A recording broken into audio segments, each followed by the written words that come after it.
여러분, 반갑습니다. 사랑합니다. 요! 어반입니다. 오늘 이야기 조금 재밌는 이야기, 아주 흥미진진한 이야기가 되지 않을까 개인적으로 생각합니다. 이야기의 제목은요, 일본 여자, 그러니까 일본 여자들이 절대로 빠미가 될 수 없는 이유에 대해서 이야기를 하려고 합니다. 사실 나는 좀 되게 많이 우려한 부분들이 있었거든. 그게 뭐였냐면 일본 내에서도 그 82년생 김지영이 베스트셀러를 먹은 적이 있단 말이야. 그래서 야, 드디어 한국인이 일본의 우물에 독을 풀었구나.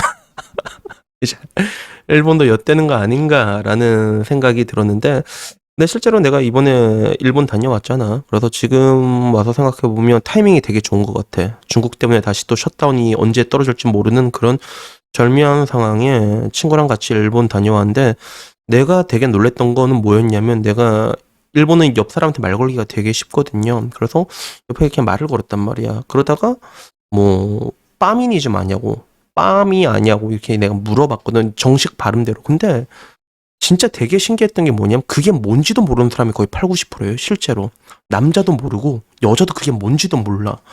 그래서 이게 뭐지? 그래서 내가 생각했던 것들은 약간 우려와 기우였구나라는 생각이 잠깐 들었는데, 근데 내가 요즘 일본 여초 커뮤를 가거든. 여초 커뮤가 재밌는 맛이 있는데 일본 여초 커뮤가 진짜 재밌더라고.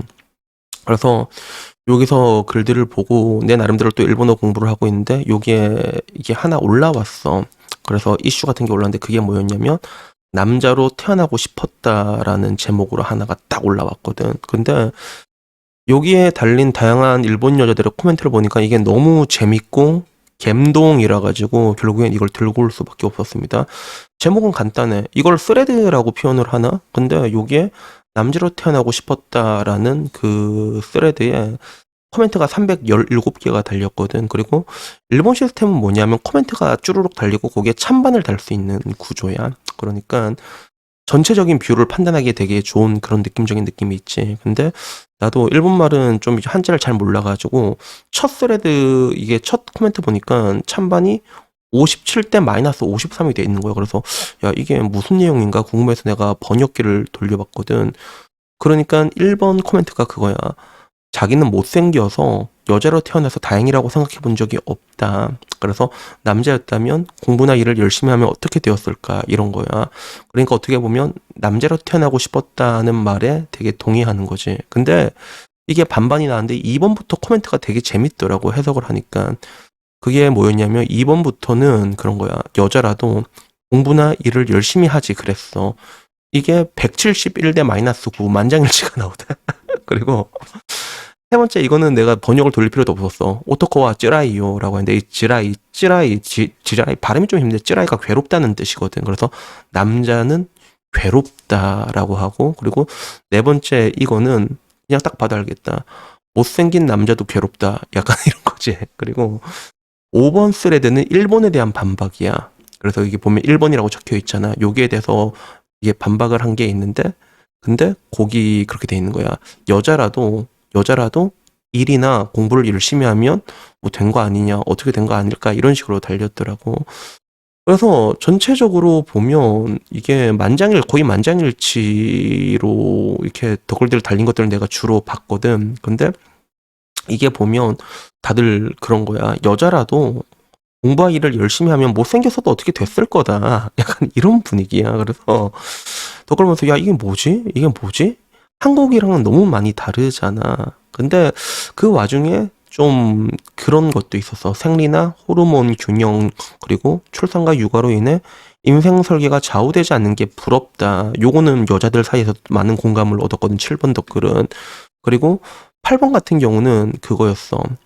그 하반신에 지배당하는 인생은 여기에 대해서 남자지. 하반신에 지배당하는 인생, 여기에 대해서 남자들 비꼰 건데, 남자들 이렇게 욕하는 거 사실 하반신에 지배된 거 맞잖아. 근데 이거는 찬반에 항상 반반 걸려 있더라고. 그런 식으로 있는데, 근데 결론적으로 보면 여기 어떤 덧글이 있냐면, 내가 진짜 좀 감동이라기보다는 내가 보다가도 좀 놀랬던 거는 어떤 덧글이었냐면 그거야.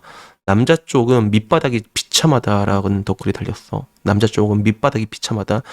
여자는 여자인 그 자체로 사회적인 눈도 착하고 메모 야사시라고 적혀 있더라고. 그러니까 메모 야사시의 사회적인 시각이 좀 부드럽다 약간 이런 느낌인 것 같아. 그리고 보호가 있다 달렸는데 이것도 만장일치였거든. 그래서 전반적으로 이게 거의 다 만장일치 받은 댓글들을 보잖아. 그러면 굉장히 그러니까 남자로 태어나고 싶었다라는 이 의견에 되게 반대하는 스레드, 반대하는 의견들이 거의 다 만장일치라고.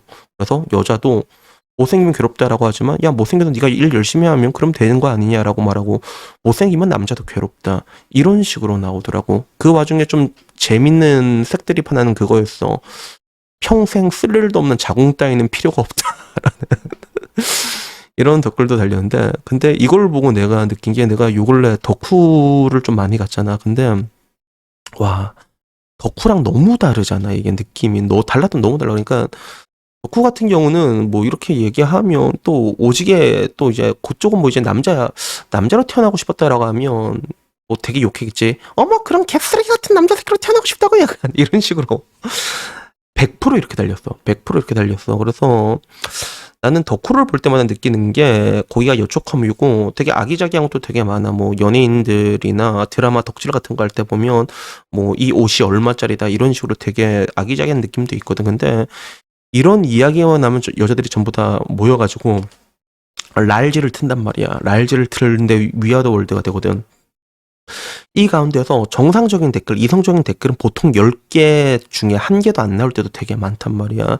그 하나도 아마 남자가 아닐까라는 생각이 드는데 이런 걸 보고 있으면 나도 언젠가 여초에도 그런 말 했잖아. 야 솔직히 너희들이 몰라서 그렇지 남자들이 요새 빠미끼 없는 여자 없다고 말하잖아. 난 그게 좀 실감이 되거든. 그래서 내 주변에 있는 꼬맹이들이나 이런 애들이랑 얘기를 해도 그 빠미끼 없다는 게 걸스캔드 애니띵 이런 게 아니라 피해의식이 다 조금씩 있다니까. 그게 나는 많이 봐가지고 그 여자들로 그 얘기를 할 수가 있는 거겠지. 근데 한편으로는 일본의 이런 분위기를 보게 되면 일본에서는 빠미가 나올 수가 없어 실제로. 그리고 일본 내에서는 한국의 여자 인식 자체가 굉장히 기가 세다는 인식을 가지고 있는데 근데 이 기가 세다는 인식도 한국이랑 되게 달라. 한국에서 기가 세다는 건 이제 그 걸크러쉬라고 하잖아. 막 진짜 막 소리 지르고 막 퍽큐 날리고 이런 건데 일본 내에서는 이게 굉장히 무례한 여자로 보일 수밖에 없어. 사실 그게 맞잖아. 그러니까 되게 싸가지 없는 거란 말이야. 안 맞아봐서 이렇게 그렇게 나오는 건데 멋대로 구는 그거에 대해서 우리는 걸크러쉬라고 얘기하지만 일본에서는 그건 진짜 예의 없는 여자거든. 그래서 실질적으로 이런 여자들은 일본 사회에서 왕따를 당하게 됩니다. 일본이 이지메 강국이란 걸 우리가 잊어서는 안 돼. 그리고 거기서는 이지메를 당해도 당한 놈이 이유가 있다고 말하는 그런 나라거든. 근데 일본에서는 실제로 이런 여자들이 이렇게 기세고 이러잖아. 그러면 진짜 따돌림을 당해요. 실제로. 근데 한국은 그 반대야. 한국은 지금 와선 그 피해의식에 다 쩔어져 있는데 여기에 대해서 이제 멀쩡한 얘기를 하잖아. 근데 실제로 내 유튜브 라방 와서 그 얘기는 내가 너무 많이 들었어. 그래서 막 20살짜리 애도 있고 그렇고 자기는 사실 여자들도 그 빠미를 찬성한 게 아니라니까 투표하면 나잖아. 30% 여자는 빠미를 경멸하는 걸로 나왔는데 근데 그 애들이 어디 집단에 가가지고 그 얘기를 하잖아. 그러면 어머 저 남자들한테 잘 보이고 싶어서 꼬리치나 봐 이런 식으로 여자 그 집단 사이에서 매장을 당한다는 거야.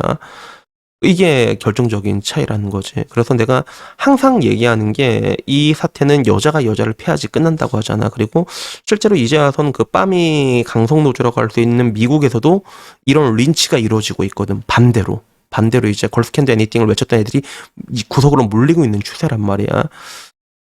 이런 모습이 한국에서 언제쯤 나타날까 하는 그런 마음이 있는데 근데 한편으로는 일본이라는 나라가 굉장히 아날로그틱한 부분들이 있지. 그리고 만화 같은 거 애니메이션 봐도 굉장히 기본적인 그런 뭔가 근성이나 이런 것들 되게 강조하잖아. 그런 것들이 다 이런 데서 고스란히 나타나는 게 아닌가 싶어요. 제가 봤을 때는. 그래서 뭐 이 집에는 물론 나쁜 거지만 근데 한편으로는 그 여성들의 연대력이란 건 무시무시하거든. 근데 이게 임계점을 넘어버리니까 이게 우리는 어떤 식으로 변하는지 봤잖아. 10년 전만 그래도 안 그랬거든 그게. 근데 이게 한번 넘어가 버리니까 언론 미디어에 이렇게 때려버리니까 지금 우리는 반대로 이제 린치를 당하고 있는데 일본 같은 분위기에서는 이게 내가 보기에는 웬만해선 빠미가 나올 수가 없다라는 이 반응만 봐도 그런 게 나오는 거야. 왜 이런 여자들이 오히려 린치를 당하게 돼 있거든. 일본 여자 조용하게 왕따 시킨다니까 진짜. 그러니까 이런 것들을 보게 됐을 때 그래 일본은 서로가 좀 사랑할 수밖에 없는 그런 부분들이 있구나라는 것들에 대해서 인정할 수밖에 없는 것 같습니다. 그래서 여튼 뭐 오늘 이야기는요. 너무 부러운 이야기 한번 해봤고 내가 죽기 전에 언젠간 이게 이런 날들이 일본이 우리나라를 30년을 후행한다는 얘기가 있잖아, 그지? 그래도 우리나라도 30년이 지나면 이런 날이 올까 하는 그런 생각이 드는데 그때가 되면 내 나이는 이제 와 70이다. 그래서 뭐 결론은 어디다? 뭐 어디긴 어디야 베트남으로 가야지. 이상입니다. 감사합니다. 요.